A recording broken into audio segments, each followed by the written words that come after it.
Ko'pchilikdan so'rardi ularning ichini Neden chiqdim do'st bir topar yuzlarni tanishmang ichimi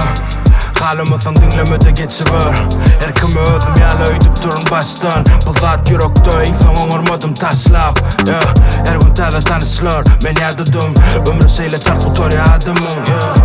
Oğullara sağ ol Emesin olun umid ayırman yolun Aydım halasıca kaygı olsa da meydan Sen bilen okşu zaten nece keypa Xudaya şükür her bir günüme Ilgısan okman görünür İzindaki fikirleri ayırsara dönüme Edilya menden burada kalsın diye fengime Xudaya şükür her bir günüme Ilgısan okman görünür İzindaki fikirleri ayırsara dönüme Edilya menden burada kalsın diye fengime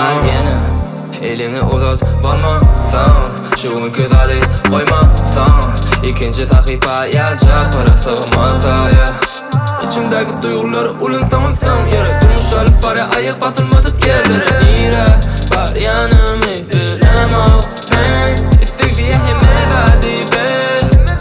Kırı yatamalar gerek demem taze duyguları ben